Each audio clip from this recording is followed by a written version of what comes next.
오늘은 종료주일입니다. 이날은 공생의 대부분의 시간을 갈릴리 지역에서 보냈던 예수님께서 십자가의 죽음을 각오하시고 예루살렘으로 나귀를 타고 입성하시는 날이 바로 오늘입니다. 이날입니다. 무리들은 나귀를 타고 오시는 예수님을 보면서 자신의 옷을 벗어 길을 만들어주고 종려나무를 꺾어서 예수님의 오심을 환영하고 찬양하고 예배하는 날이 종려주일이다 라는 것을 우리가 생각해 볼 수 있습니다. 더불어 이 날부터 예수님의 순환의 시간이 시작되는 날이기 때문에 우리는 종료주일이다, 고난주간이다 이렇게 표현하고 있습니다. 오늘 이 두 날을 합해보면 주님을 찬양하고 예배하는 사람만이 진정한 주님의 고난을 이해하고 경험하고 고난에 동참할 수 있다는 사실을 생각해 볼 수 있습니다.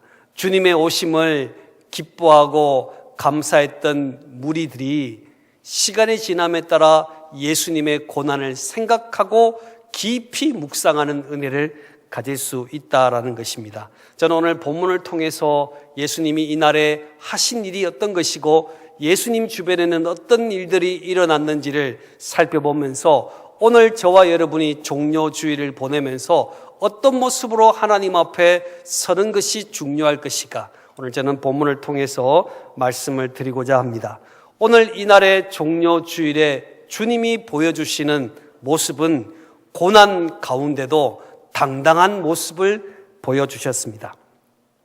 예수님께서 자신의 때가 이를 때에 마치 장군이 부대원들 앞에서 진두지휘하면서 제일 앞장서서 부대원들의 사기를 높여주는 것처럼 예수님께서 고난의 길을, 십자가의 길을 걸어가면서도 조금도 두려워하지 않고 단호하게 그들을 앞서서 진행하고 계시는 예수님의 모습을 우리는 보게 됩니다. 28절 말씀이죠. 한번 읽어볼까요? 28절 시작. 예수께서 이 말씀을 하시고 예루살렘을 향하여 앞서서 가시더라. 아멘. 예루살렘을 향하여 앞서서 가시더라. 이 가시더라라는 말은 현재 진행형입니다. 현재 계속해서 예수님께서 멈추거나 움찔하거나 뒤로 물러서거나 하지 않으시고 고난의 십자가가 기다리는 예루살렘을 향하여 걸어가시는 모습을 강조하고 있습니다. 사랑하는 우리 성도 여러분, 예수님께서, 우리의 지도자 되신 예수님께서 저와 여러분을 가정의 지도자로, 부모로 삼으시고 교회에는 중직자로 우리를 부르셨습니다. 우리 주님은 십자가 앞에서 조금도 두려워하지 않고 앞장서서 가신 것처럼 오늘 저와 여러분에게도 교회를 위하여, 하나님의 나라를 위해서 희생의 자리, 헌신의 자리 동참하라, 피하지 말라, 열정적으로 앞서는 믿음의 사람이 되라고 우리들에게 말해주고 있습니다. 종료주일 예수님의 모습은 비범했습니다.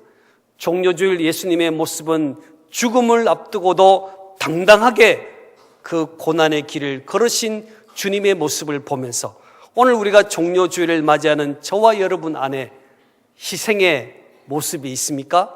헌신의 모습이 있습니까? 우리는 그 길을 향해서 묵묵히 주님이 전진하신 것처럼 오늘 저와 여러분이 전진할 수 있기를 축복합니다.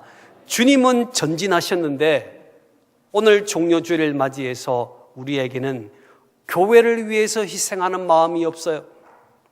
교회를 위하여 헌신하고자 하는 마음들이 없이 대접받는 자리는 많은 사람들이 모여 있지만 묵묵히 주님의 일을 하는 자리에는 별로 많은 사람들이 모여지지 않는 모습들을 보면서 오늘 종료주일 이 땅에 오셔서 종료주일을 맞이하시는 주님이 우리의 모습을 보고 어떻게 평가하고 보고 계실지를 우리는 생각해 봐야 되겠습니다. 주님의 사역을 위해서 예수님께서는 제자들과 매우 근접하여 예루살렘에 접근하셨습니다. 그리고 예루살렘 아주 코앞에서 예루살렘 성에 입성할 수 있는 준비를 하고 계십니다. 29절의 말씀에 보면 벳바게와 베단이라는 지명이 나오는데, 바로 이 지명은 예루살렘 성이 매우 가까이 있다는 것을 보여주기 위해서 성경에서 이 지명을 사용해서 예수님께서 예루살렘에 입성하기 직전의 모습을 보여주고 있습니다. 그때 30절 말씀, 자, 한번 읽어볼까요? 30절 시작. 이르시되 너희는 맞은편 마을로 가라. 그리로 들어가면 아직 아무도 타보지 않은 나귀 새끼가 매어 있는 것을 보리니 풀어 끌고 오라. 아멘. 두 제자를 선택해서 예수님께서 말씀하시기를 너희는 맞은편 마을로 가서 아무도 타보지 않은 나귀 새끼가 매어 있는 것을 보리니 풀어 끌어오라, 이렇게 말씀했습니다. 나귀가 매어 있을 것이다. 그리고 그 나귀를 보면 풀어서 끌고 오는 동안에 나귀 주인이 와서 왜 이것을 푸느냐라고 묻거든 주께서 쓰시겠다 하라 라고 말씀하셨습니다. 주께서 쓰시겠다라는 말은 하나님의 사역을 위하여 필요하다는 말이죠. 오늘 나귀의 주인을 생각해 보실까요? 이 나귀의 주인은 당대 최고의 재산 목록 1위는 나귀였습니다. 그래서 당시에 나귀를 가진 집은 매우 부잣집이었습니다.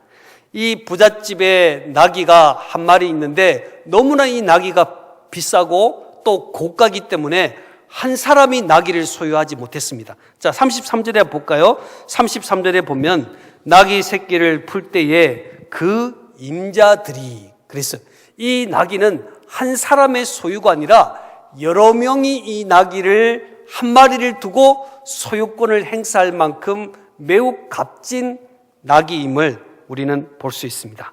그 나귀 임자가 주께서 쓰시겠다 하니까 아무 말도 하지 않고 아무도 타지 않았던 처음 나귀 새끼를 예수님을 위해서 내어주는 장면을 보게 됩니다.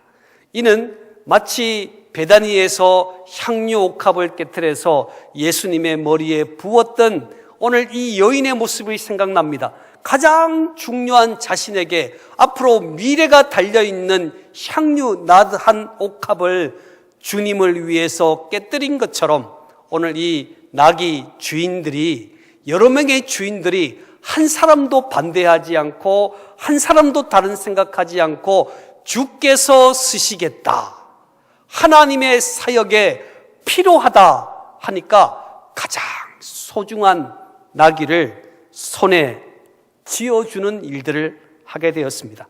오늘 주님께서 예루살렘 성에 입성하실 때 예수님께서는 나귀가 있을 것이고 그 나귀는 매여 있을 것이고 그 나귀를 풀어 끌고 올 때에 누구 주인이 왜 이 일을 하려 하느냐 할 때 주께서 쓰시겠다 하라 하면 줄 것이다 라고 말씀을 해 주셨습니다. 여기에 예수님의 전지하심을 우리는 발견할 수 있습니다. 우리 하나님께서 전지하듯이 예수님께서도 전지하셨음을 우리는 보게 됩니다. 자신이 타실 나귀를 아시고 앞으로 일어날 일들을 아시는 전지하신 하나님이심을 오늘 우리는 본문을 통해서 볼 수 있습니다. 우리가 믿는 예수님, 우리가 믿는 주님은 전지하신 분이셨음을 알게 되는데, 이 나귀 임자들이 예수님이 쓰시겠다, 주께서 쓰시겠다 하니까 아무런 반대 없이 기꺼이 그 순종하는 모습을 보면서 자신이 가진 것을 내 것이라 하지 않고 내어놓음으로 주님의 일에 참여했던 나귀의 주인들을 생각해 볼 수 있습니다. 그 일이 주님의 사역에 얼마나 귀한 일인지를 우리는 알고 있습니다. 예루살렘에 입성하실 때 예수님은 나귀를 타고 입성하심으로 성경의 스가랴 9장 9절에서 예언한 그 말씀을 그대로 이루시는 주님의 말씀의 성취의 통로로 사용되는 이 나귀 임자들의 모습을 우리는 보게 됩니다. 이처럼 저와 여러분은 잠시 주님의 것을 맡은 청지기들인데 우리가 모든 소유한 것들을 내 것으로 착각하며 살아갈 때가 너무나 많다는 것입니다. 이건 나에게 너무너무 귀중한 것이요, 이건 안 되니 다른 것을 쓰시오 라고 말하는 것이 아니라 우리는 주님께 받은 선물로 받아서 이 땅에 청지기로 살아가는 믿음의 사람임을 우리는 항상 기억해야 되는 것이죠. 그래서 모든 소유한 것을 내 것이라 착각하지 않고 풀어서 끌고 갈 수 있도록 내어드리는 헌신이 오늘 저와 여러분에게 있어야 되는 것입니다. 주님이 쓰시겠다 하면 풀어서 내어드릴 수 있는 오늘 은혜가 저와 여러분에게 있기를 축복합니다. 자, 우리 한 분이 한번 이렇게 옆 사람에게 한번 이야기해 보겠습니다. 주님이 쓰시겠다고 합니다. 자, 그러면 우리 옆에서 다른 분이 또 얘기해, 네, 쓰십시오. 오늘 나귀 주인이 하나님의 나라의 영광에 엄청난 능력을 발휘하고 은혜를 발휘했던 그 힘은 순종이 있었다는 거예요. 주님이 쓰시겠다 할 때에 기꺼이 이것은 내 것이 아니니 주님의 것이니 주님 사용해 주십시오. 드릴 때 주님의 크신 은혜와 축복이 우리들에게 생겨나는 것입니다. 그렇다면 우리의 인생을 묶고 있는, 메고 있는 것은 어떤 것일까요? 나귀는 너무너무 소중했기 때문에 나귀를 메어 두었다, 이렇게 성경은 말하고 있거든요. 너무 중요하니까, 잃어버리면 안 되니까 메어 두었습니다. 그렇다면 우리 인생에 메어 두고 있는 것이 어떤 것일까요? 우리는 소중한 것을 메어 두고 있습니다. 자녀, 가족, 물질, 내 시간, 이런 소중한 것들을 메어 놓고 이건 안 됩니다. 하나님 주께서 쓰시겠다? 주님 100명 있어도 안 됩니다. 이건 안 돼요 라고 메어 두고 있는 것을 풀어서 내어 드릴 때만 주님의 기쁨이 될 수 있는데, 오늘 저와 여러분이 가지고 있는 것은 어떤 것일까요? 나귀만큼 소중하여 도저히 잃어버리면 안 된다고 부여잡고 있는 것은 어떤 것일까요? 어떤 이들은 부모일 수도 있겠고, 배우자일 수도 있겠고, 또 자녀일 수도 있겠습니다. 모든 것이라고 했기 때문에 소중한 것도 있겠지만 떨쳐버려야 되는데 떨쳐버리지 못한 부분도 있을 것입니다. 예를 들어 어두운 감정들, 두려움, 불안, 폭력적인 언어, 교만한 태도, 이런 모든 모습들도 사실은 메어서 묶어서 나를 자꾸 나와 함께 가려하는 이 어두운 부분들도 풀어서 내어놓을 때 우리는 주님의 기쁨으로 쓰임받을 수가 있는데, 나는 원래 우울질이야, 나는 원래 우울한 마음이 많아, 나는 원래 두려움이 많아 하면서 자꾸 그것을 메어서 어두운 감정 가운데 살아가려는 사람들도 있습니다. 오늘 우리 주님께서는 종려주일 고난을 향하여 걸어오면서 풀어서 끌고 오라, 풀어서 내어 있는 것을 풀어 가지고 오라, 끌고 오라고 말씀하시는 그 주님의 모습을 기억하면서 오늘 저와 여러분이 인생에 묶여 있는 것은 어떤 것일까? 내 인생과 꽉 묶어서 이건 안 된다고 부여잡고 있는 것은 어떤 것일까? 우리는 돌아보면서 하나님 앞에 집중하는 은혜가 있어야 되겠습니다. 내가 묶고 있으면 내가 풀어야죠. 또 내가 다른 사람을 묶고 있으면 그것을 풀어서 주님께 쓰임받을 수 있도록 만드는 일이 종려주일 저와 여러분이 해야 될 일임을 기억해야 합니다. 하나님의 사역을 위해서 묶여있는 것을 풀어드리는 은혜가 있기를 축복합니다. 같이 한번 해볼까요? 하나님의 사역을 위해서 묶여있는 것을 풀어주십시오. 할렐루야. 네, 우리의 심령 가운데 묶여있는 것을 풀어서 주님이 쓰실 수 있도록 드리는 것이 가장 소중한 것으로 하나님 앞에 헌신하는 시간임을 우리는 기억해야 합니다. 또한 종료주일은 끝까지 내 인생의 주인이 주님이심을 선포하고 찬양하는 날이 종료주일입니다. 주님은 권세를 가지시고 말탄 정복자의 모습으로 이 땅에 오시지 않고 또 예루살렘에 입성하시지도 않았습니다. 그저 스가랴 말씀처럼 평화의 왕으로 나귀를 타고 초라한 모습으로 예루살렘에 입성하셨습니다. 당시의 정복자들은 말을 타고 다니면서 많은 사람들에게 내가 이 일을 했다라고 선포하는 일에 힘을 쏟았지만 주님은 평화의 왕으로 오셔서 나귀를 타고 터벅터벅 그 길을 걸어오셨습니다. 나귀는 한 번도 사람을 태우지 않는 나귀이기 때문에 조금만 걸어도 몸부림을 칠 겁니다. 땀 냄새가 얼마나 날까요? 사람도 땀 냄새 많이 나는데 나귀는 심한 냄새가 날 거예요. 털도 날릴 겁니다. 너무너무 초라하고 또 보잘것없는 평화의 왕으로 오신 모습에 걸맞지 않는 초라한 모습으로 예루살렘에 등장하셨습니다. 그런데 온 무리들이 예수님을 환호하며 따라가는 것입니다. 자, 36절 말씀 볼까요? 36절 읽겠습니다. 시작. 가실 때 그들이 자기의 겉옷을 길에 펴더라. 아멘. 사람들이 자기의 겉옷을 펴가지고 예수님의 길을 만들고 있습니다. 당시의 겉옷이 얼마나 비싼 고가의 옷인 줄 아십니까? 그들에게 가장 중요했던 겉옷을 기꺼이 주님을 위해서 펴서 나귀가 걸어오는 그 길을 펴서 준비하고 환호하는 오늘 백성들의 모습을 우리는 보게 됩니다. 왜 그럴까? 왜 저렇게 초라하고 보잘것없는 모습으로 오시는 주님을 어찌 이 온 무리들이 기뻐하면서 찬양하면서 종려나무를 흔들면서 예수님을 맞이한 것일까? 네, 37절에 답이 있습니다. 읽어볼까요? 37절 읽겠습니다. 시작. 이미 감람산 내리막길에 가까이 오심에 제자의 온 무리가 자기들이 본 바 모든 능한 일로 인하여 기뻐하며 큰 소리로 하나님을 찬양하여 아멘. 자기들이 본 바 모든 능한 일로 인하여 기뻐하고 그랬어요. 이 무리들이 예수님이 행하신 일들을 보고 기뻐한 겁니다.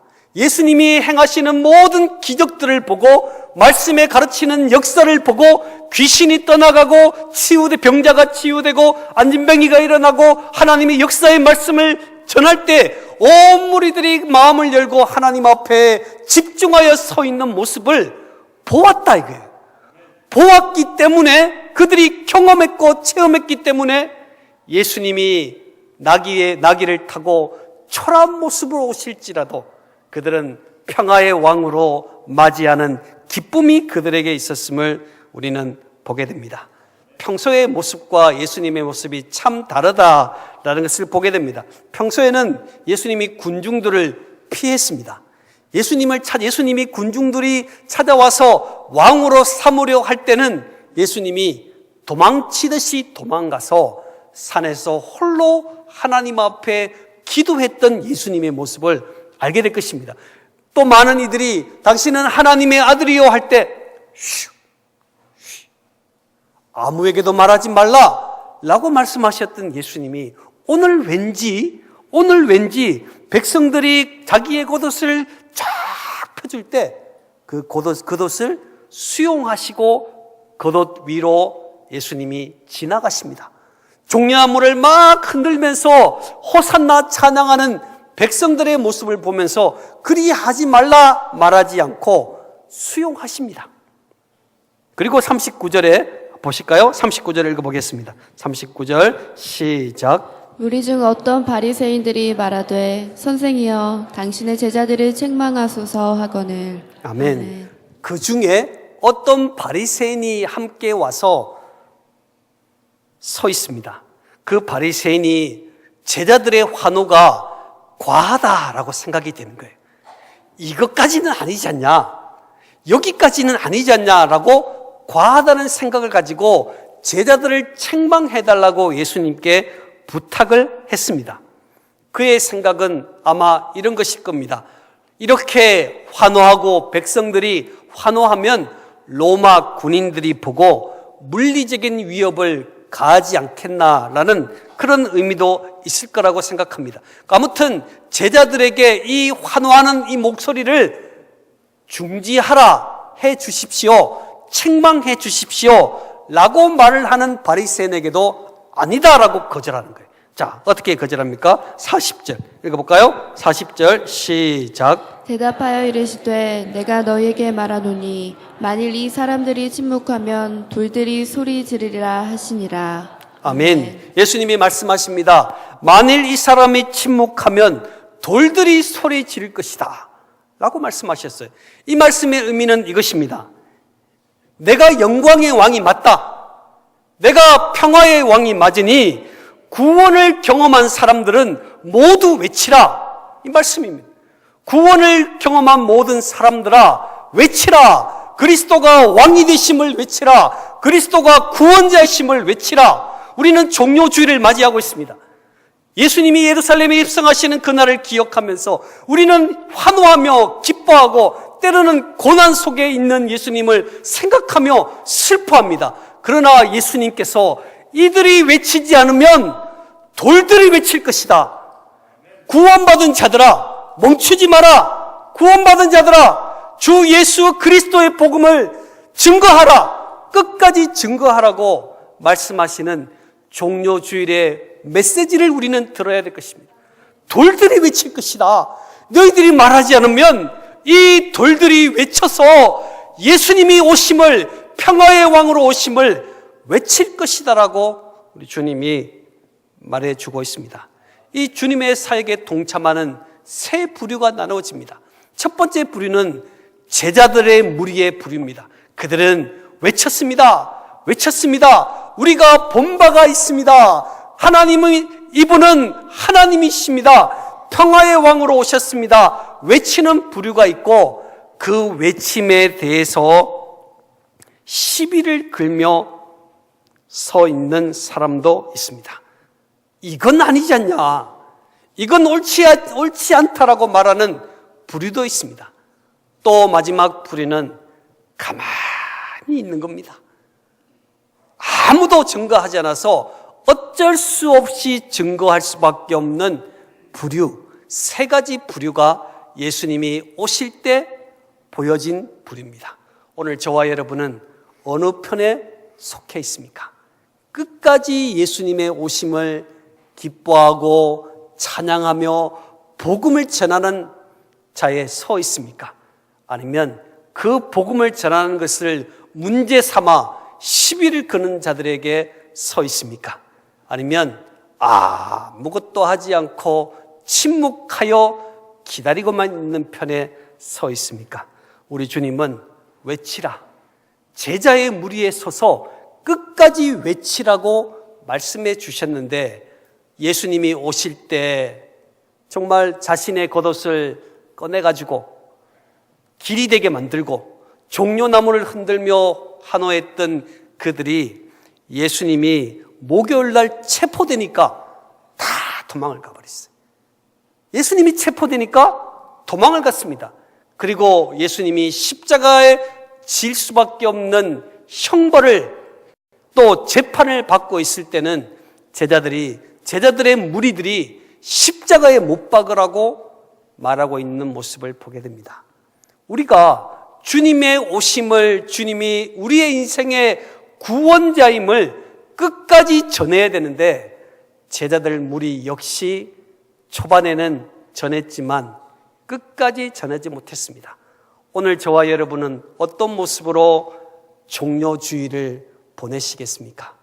나는 끝까지 주님의 오심을 증거할 것이다. 왜요? 끝까지 주님의 오심과 구원자이심을 증거하지 못하면 예수님께서 오늘 본문 41절 말씀을 보실까요? 41절 읽어보겠습니다. 시작. 가까이 오사 성을 보시고 우시며. 아멘. 예수님께서 감람원에서 예루살렘의 전경을 쫙 펼쳐보았습니다. 예루살렘 성을 보았습니다. 모든 성도들은 예루살렘을 오시는 예수님을 대대적인 환영을 했지만 예수님께서는 그 성을 가만히 보시더니 탄식하며 눈물을 흘리시는 거예요. 눈물을 흘리시는 거예요. 온 무리들이 예수님을 맞이하고 있는데 예수님께서는 그 무리들에게 기뻐하며 그들을 칭찬하지 않으시고 예루살렘 성을 바라보며 한없이 우셨습니다. 왜요? 예루살렘 성이 어떤 고난을 만나게 될지를 주님은 다 아셨기 때문입니다. 주님이 예루살렘의 성이 무너지고 성전이 무너지고 하나님의 백성들이 어떻게 될 것인지를 아셨기 때문에 눈물을 뚝뚝 흘리면서 한없이 눈물을 흘리고 있습니다. 우리가 왜 끝까지 복음을 전하고 끝까지 예수님을 높여야 될까요? 끝까지 예수님을 높이고 복음을 전해야만 예수님이 이 시대를 향하여 눈물 흘리는 그 눈물을 깨달을 수 있다는 것입니다. 예수님이 예루살렘 성을 바라보며 눈물 흘리셨던 것처럼 오늘 우리 믿음의 그리스도인들이 이 시대를 바라보며 눈물 흘릴 수 있는 눈물의 사람들을 우리 주님은 찾고 계신 것입니다. AD 70년에 로마 장군 디도라는 사람에 의해서 예루살렘은 함락되고 멸망되었습니다. 성경에 기록된 것처럼 성전이 다 무너졌습니다. 성전은 무너지지 않을 것이라 했는데 결국 성전도 다 무너지고 한쪽 벽만 남아서 지금도 성지 순례 가면 통곡의 벽이라 해서 그곳에서 통곡하며 기도하는 사람들을 보게 됩니다. 왜 멸망할 수밖에 없었을까? 42절 한번 읽어볼까요? 42절 읽겠습니다. 시작. 이르시되 너도 오늘 평화에 관한 일을 알았더라면 좋을 뻔하였거니와 지금 내 눈에 숨겨졌도다. 아멘. 이르시되 너도라는 것은 예루살렘 백성들을 총칭하는 말이기도 하고 예루살렘 성을 칭하는 말이기도 합니다. 너도 오늘 평화에 관한 일을 알았더라면 좋을 뻔하였거니와. 바로 이 말의 의미는 예수 그리스도께서 평화의 길로 오셔서 그 평화의 길로 오신 예수를 영접하고 알아볼 수 있었더라면 좋았을 것인데 라고 말씀해 주고 있습니다. 그래서 이 예루살렘 성이 무너지고 그들이 멸망했던 것은 평화의 왕으로 오신 예수 그리스도 그분을 영접하지 못하고 그분을 구세주로 발견하지 못한 이유가 그 성이 무너진 이유다라고 말해주고 있는 것입니다.